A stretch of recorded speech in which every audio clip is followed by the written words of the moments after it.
There are so many people right now that are not okay. There are so many people who have not been okay for a long, long time.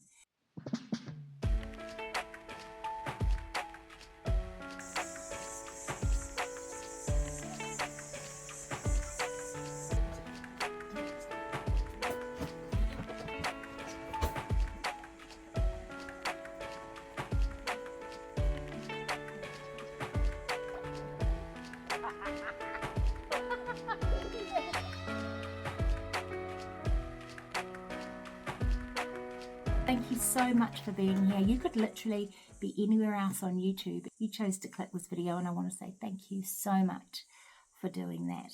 Today I'm talking about it being okay to not be okay. In fact, it is so normal. There are so many people right now that are not okay. There are so many people who have not been okay for a long, long time. And I want to say in this day and age, it is so very normal to find yourself in that space. On this particular day when I was filming this footage, I was not okay. And I hadn't been okay for a while. I was going through some really, really big things. But I showed up anyway, because you do when you have responsibilities, the best you can. But what I found looking back on the footage, putting this video together, is that actually you'd be forgiven for thinking that my day was pretty cheerful and that I actually had a pretty good day. It was productive, and I was taking care of my little girl, and I was taking care of the house, and I even enjoyed some swimming, etc., etc. But I tell you from my soul to you that I was having an incredibly hard day. I've been having many hard days. And it got me thinking about masking, how good those of us who have trauma or are going through something in particular, like a very challenging time, how good we have got at masking what's going on internally. Showing up and acting out a normal day when there is chaos, like literal chaos, pins and needles, like an out-of-body experience is taking place. And we've got so good at just going through the motions as if though there's actually nothing wrong. And there is. There is so much wrong. So this video is dedicated to those who are finding themselves in that space. This video is for those who have found themselves in this place for a long time. I just want to say I am incredibly impressed by how strong you are. And I also want to say that it's okay to fall to bits. It's okay to hit rock bottom. It's okay to not be okay. It is okay to not be okay.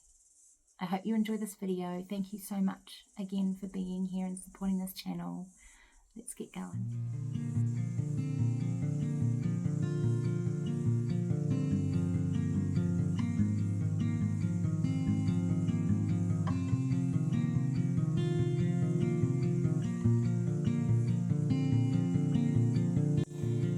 Have you ever woken up in the morning and had this instant feeling of dread or this lack of inspiration, and you look around and it feels as if though that day is going to be a really, really difficult day?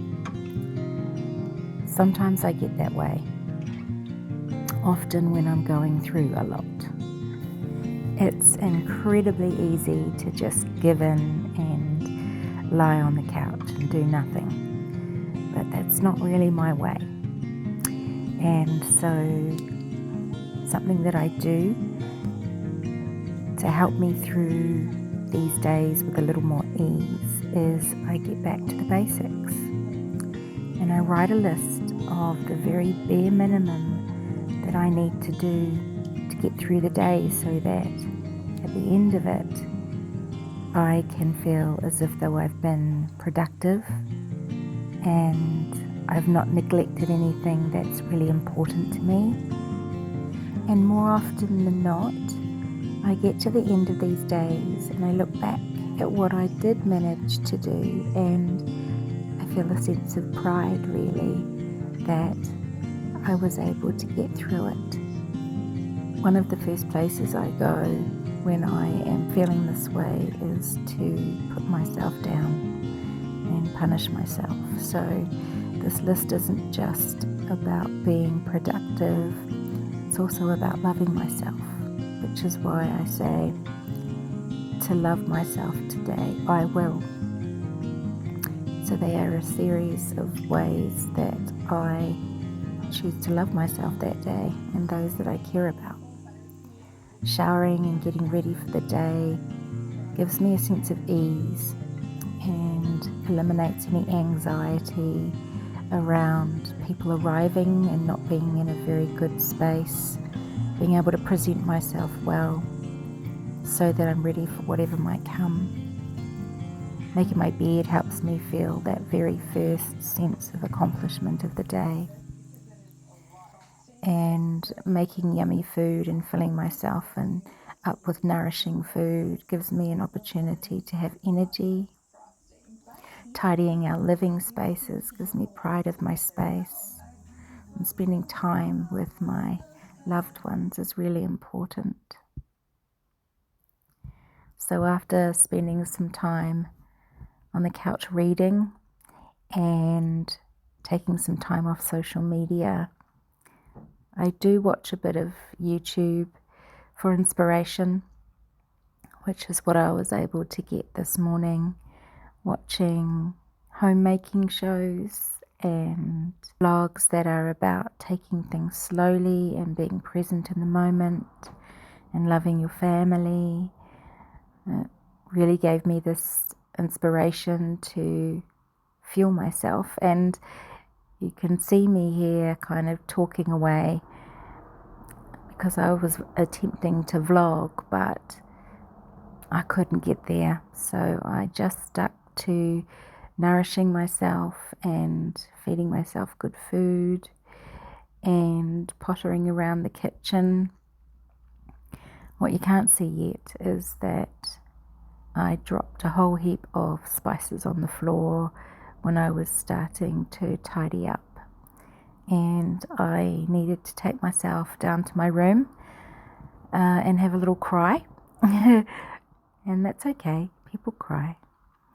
Because those little things just really push you beyond your limit, you know.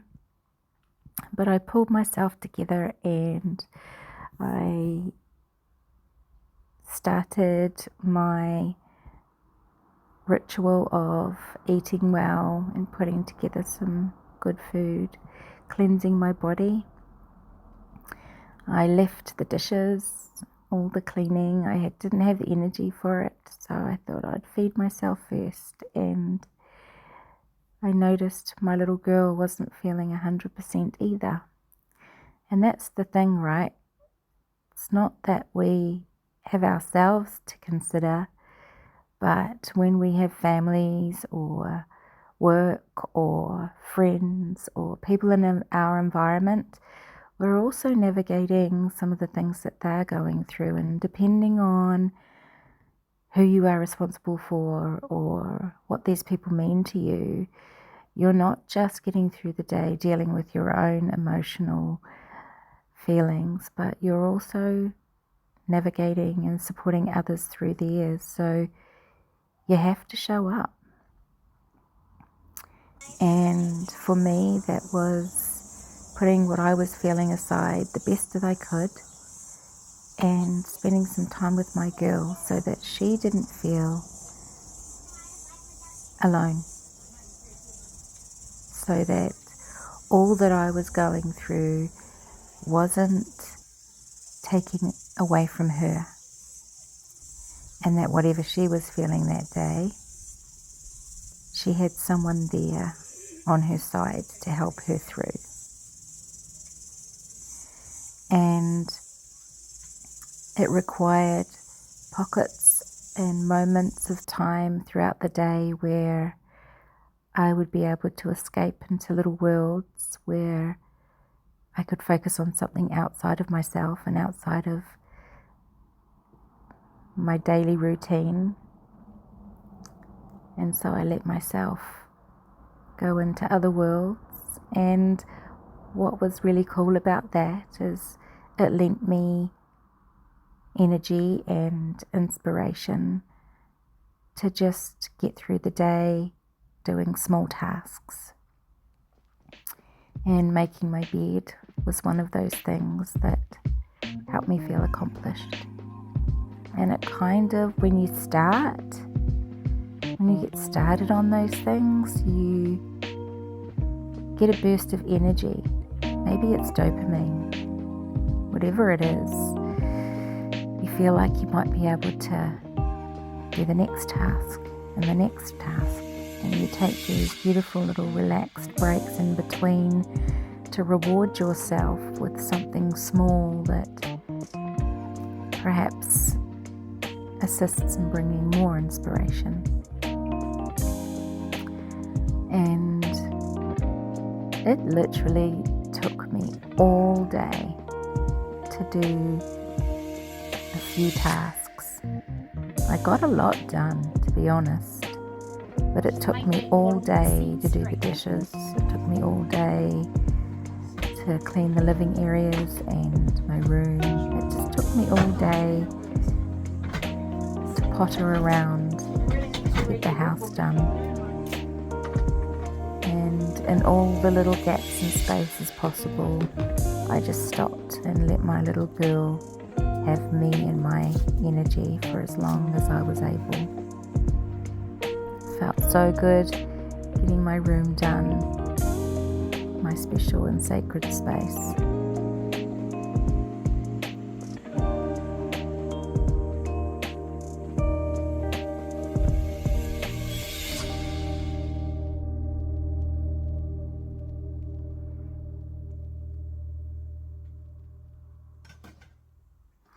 I often wonder how other people do it, because I know it's not just me that struggles like this.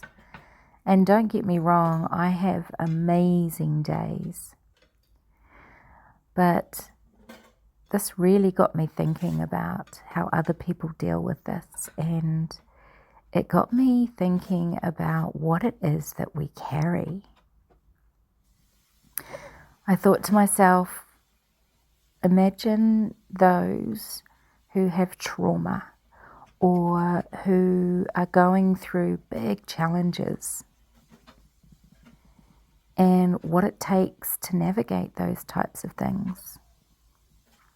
And then imagine that trauma or those challenges requiring a person to keep themselves safe or feel as if they need to keep themselves safe.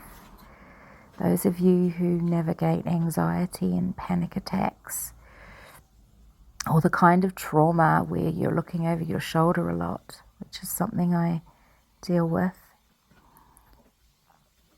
It takes up every single second of the day and every ounce of your energy just to get through it. You're trying to mitigate any kind of issue or danger, any red flags that come up. You're trying to navigate them or avoid anything extra put on your plate or added to your already overwhelming sense of stress. And that in itself is overwhelming. It is so exhausting keeping yourself safe when you're somebody who doesn't feel safe. And then imagine on top of that, that while you're navigating trauma or your challenges, and you're trying to keep yourself safe every second minute or every minute of the day, you also have to show up as a parent, or you have to work, or you have to pay bills, or you have to run a home, or you have to be a friend or a boss or all of those things. And then the car breaks down, or an unexpected bill comes out, or somebody has an issue with you, or somebody treats you poorly, or, you lose your job, or car tires go flat, or breaks down. This life is big, guys. This life is big.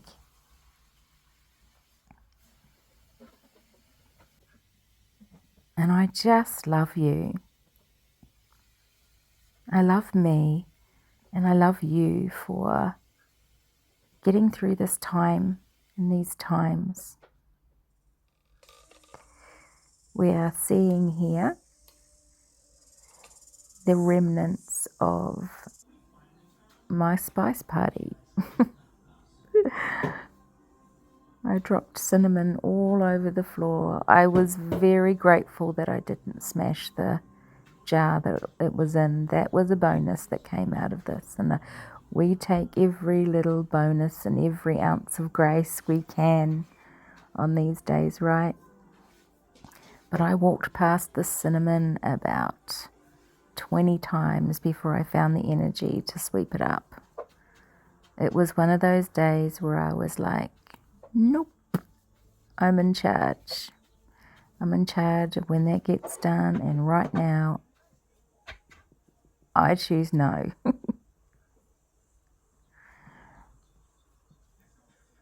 But what I found as I worked my way through this day, making sure I was touching base with my girl, taking care of myself, giving myself little rewards, making my home beautiful again, is that one task after the other and one item off my list after the other, that sense of accomplishment and that sense of working through something and making progress started to work its magic. And although I was carrying a lot, I also started to feel pockets of relief. Little pockets of relief, little bursts of hope, and tiny moments of joy where I would giggle and smile with my little girl. And for me, that's a win. When we wake up in the morning feeling dread, and we've been able to get that far, that's a win, my friends. That's a win.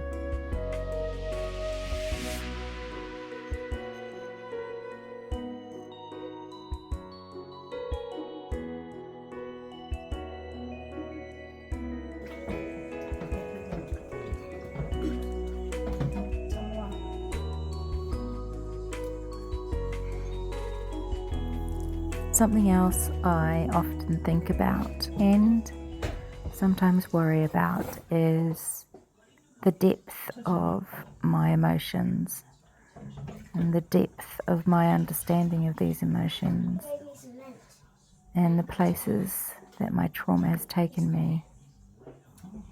And I wonder how much of that projects or translates into my parenting. I am a deep thinker, and I am somebody who has a very deep understanding about the mind and about pain and about navigating such things. And I often wonder how that affects my little girl. And I remember being little myself and how my mum was also a deep thinker and had a lot going on and navigated her own brutal amounts of trauma, and how that translated into her parenting, and that as I got older it molded my world in lots of ways, and it required a whole new level of conditioning that I had to navigate as I got older. And in ways it makes me sad, but in other ways it gives me a feeling of grace for my mum, because I know that there's no way a nation will get through this life and not have some conditioning from who I am, but she will have blessings. She will have a level of understanding that she wouldn't have had otherwise, and she will do good things with it. And my job and my desire is that she remembers all the good, beautiful moments we have together, as I do with my mum. And as I keep working on myself, she will see that that's what I do, and remember that.